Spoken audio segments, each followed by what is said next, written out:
السلام، مرحبا بكم في القناه ديالي شي واتسوكيش. كنتمنى انكم تكونوا بخير وعلى خير. اليوم ان شاء الله جبت لكم فيديو جديد. اليوم غادي نشارك معكم ساندويتشات معمرين بالدجاج، كيجي بنين ولذيذ بتتبيله اللي كتخليه يجي ألذ اكثر، وبخبز اللي حتى هو كيجي محلول مع الاسرار ديالو. نخليكم دابا ان شاء الله مع الطريقه ديال التحضير وفرجه ممتعه.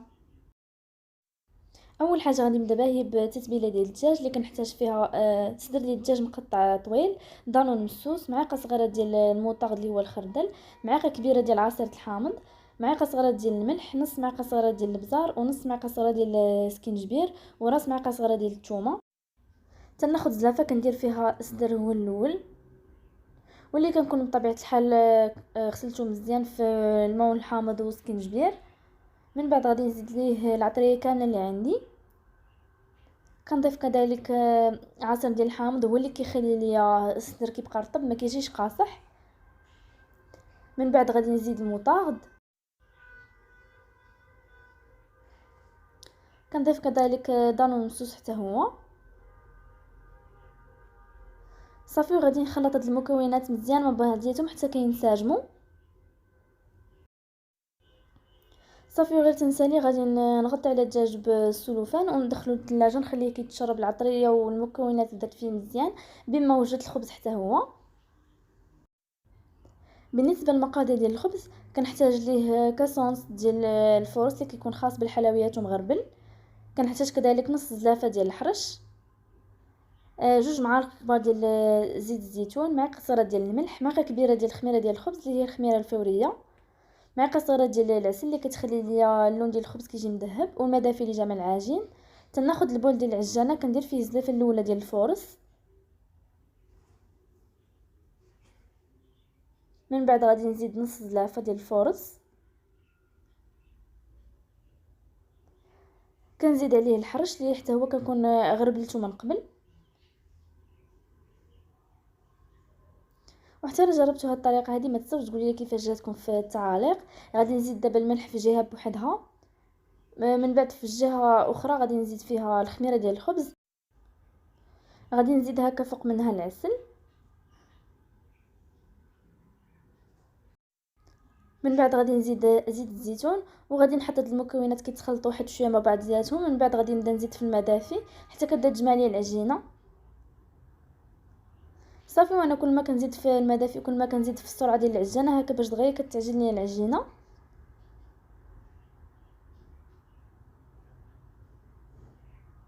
صافي. هنا كيف ما كتشوفوا معايا مره كنزيد هكا الماء دافي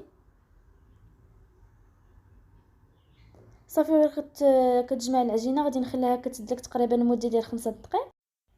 هذا هو شكل العجينه بعد ما كتقاد. دابا غادي نغطي عليها ونخليها كتخمر لمده ديال نص ساعه. وصراحه هنايا بانت لي العجينه ما كافيانيش، زدت صيبت عجينه اخرى بنفس المقادير وبنفس كل شيء، غير هي ما صورتهاش صافي. غير كدوز ديك نص ساعه تنحيد هكا العجينه من البول وكنحطها فوق سطح العمل وكنخرج منها الهواء اللي تيكون فيها. وفي هذه الاثناء هذه راني مخليه العجينه الثانيه اللي عجنت خليتها كتخمر حتى هي صافي. غادي نبدا نشكلها هكا كويرات يكونوا بين وبين هكا باش كيجوني الخبيزات يكونوا شويه كبار. وبطبيعه الحال كنتو كتفضلوا انكم يجوكم خبيزات صغار تقدروا تصغروا الحجم ديال الكويرات صافي. هنا كيف ما كتشوفوا معايا غير تندير الكويرات تقريبا بنفس الحجم. كناخذ كويره كنبدا نقاد فيها على هاد الطريقه هذه حتى كتقاد الكره مزيان. هذا هو الشكل ديالها كيفاش كتجي. غادي نحطها فوق سطح العمل وغادي نكمل الكميه كامله اللي عندي ديال الكويرات صافي. وغادي نبدا نشكلهم على هاد الطريقه هذه، نديرهم على شكل باغيت صغير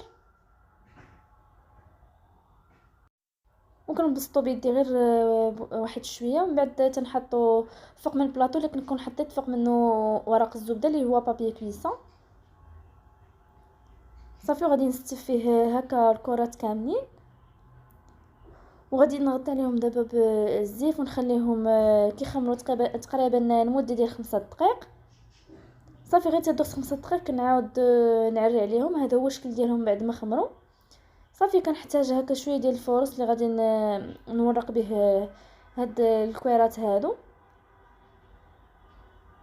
كناخذ الدلاك حتى هو اللي غادي نورق به الخبيزات صافي. تنرش هكا فوق منهم الفورص باش ما يلصقوش ليا في الدلاك صافي وكنورقهم على هاد الطريقه هذه، وما كنورقهمش بزاف، وكنحيد منهم الزائد ديال الفورص اللي في الخبيزات. صافي وكنعاود ندوز هكا بدلك غير واحد شويه. وهذا هو السمك ديال الخبيزات كيفاش خاصو يكون. صافي غادي نهزها وغادي نحطها هكا في فوق من الكراس. صافي غادي نعاود ناخذ وحده اخرى حتى هي كنورقها بنفس الطريقه، وكنحيد منها الزائد ديال الفورص حتى هي. وبالنسبه للطريقه ديال هذا الخبز هذا فهو ساهل وما كياخذش منا بزاف ديال الوقت، وصراحه كيجي بنين. صافي غير غادي نسالي الكميه كامله اللي عندي ديال هاد الخبيزات هادو، كنحطهم كاملين فوق من الكراس.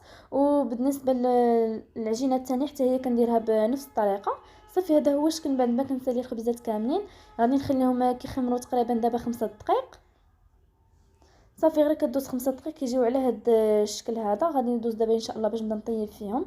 كناخذ مقله اللي كنكون شاعلتها لها تسخن مزيان من قبل، وتنحط هكا فوق منها الخبيزه، وكنخليها كطيب على عافيه تكون بين وبين هكا باش ما كتحركش ليا في الطياب. صافي غير كتبان لي نشفات من التحت غادي نقلبها،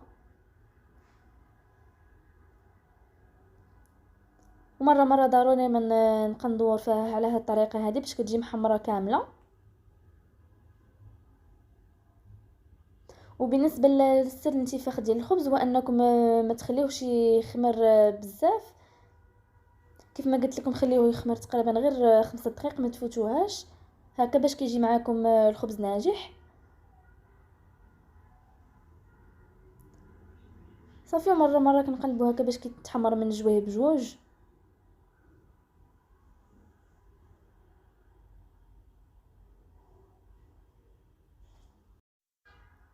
هنا غادي نعاود عاوتاني نقلبها باش طيب من جويه بجوج. هنا كيف ما كتشوفوا معايا غير كنقلبها كتبدا تنفخ. وهذا هو سر النجاح ديال الخبز. الا بغيتوه يصدق لكم فلا تبعتوا هذه الطريقه هذه غادي ينجح معكم ان شاء الله. صافي هنا كيف ما كتشوفوا معايا غادي نرمي وحده اخرى. صافي كنبقى غادا على هذه الطريقه هذه حتى كنطيب الخبز كامل بنفس الطريقه.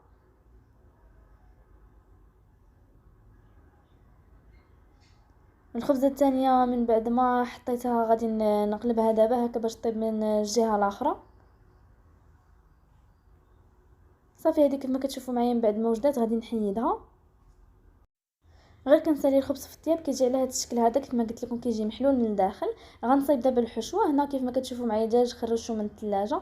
غادي ندير معاه بصله كبيره مقطعه طويله، 3 القطع ديال الفرماج هكا مربع، الخس ومطيشه، 4 كاس ديال زيت الزيتون، راس معلقه صغيره ديال الملح، وراس معلقه صغيره ديال البزار. خديت مقله شعلت عليها تسخن مزيان. غادي نزيد فيها زيت الزيتون هو الاول، من بعد غادي نزيد عليه البصله. صافي كنخليها كتشحر على عافيه تكون عاديه. هنا غادي نزيد عليها ملح وبزار هكا باش كتجي بنينه. صافي وغادي نخليها تتشحر على عافيه تكون عاديه، ومره مره كنشحرها هكا باش ما تلصقش في المقله. صافي البصله من بعد ما كتشحر غادي نزيد عليها دابا الدجاج. صافي حتى هو كنخليه كيتشحر مع البصله على عافيه عاديه. وغير كيبان لي صافي نشف من الماء كنعرفوا صافي وجد وتشحر. صافي هنا كيف ما كتشوفوا معايا الدجاج من بعد ما وجد.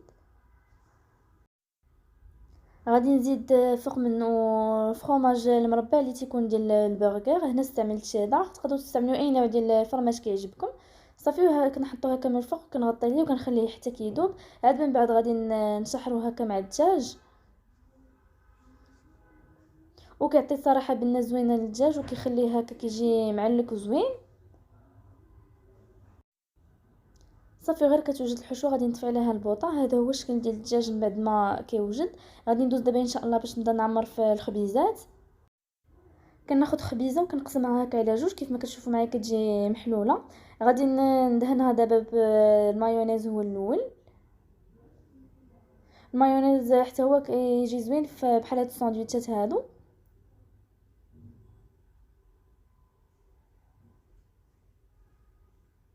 غادي نزيد دابا الخس كنزيدو هو الاول. من بعد غادي نزيد فوق منه مطيشه حتى هي اللي كتعطي مذاق زوين الساندويتش. وبالنسبه للحشوه تقدروا تزيدوا حتى الزيتون خضر مقطع دوائر، وتزيدوا حتى الكورنيشون حتى هما كيجيو زوينين. صافي من بعد غادي نبدا نعمر هكا بالدجاج، وتنحط فوق منه عاوتاني فرomage شيدار. صافي حتى هو كنقادو على هذا الشكل هذا. صافي وهذا هو الشكل عفوا ديال الساندويتش. صافي كنبقى غاده على هذه الطريقه هذه حتى كنعمرهم كاملين، ونتلاقاو دابا ان شاء الله في طبق التقديم. هذا هو الشكل النهائي ديال الساندويتشات من بعد ما وجدوا. كنتمنى ان هذه الوصفه ديال اليوم تنال الاعجاب ديالكم، والى عجبتكم جربتوها ما تنساوش تقولوا لي في الكومونتير، وما تنساوش انكم تقولوا لي شنو تبغيوني نشارك معكم في الفيديو الجايين. خليو لي اقتراحات ديالكم وغادي نقراهم ان شاء الله كاملين. نخليكم دابا مع النهايه ديال الفيديو بالصحه والراحه.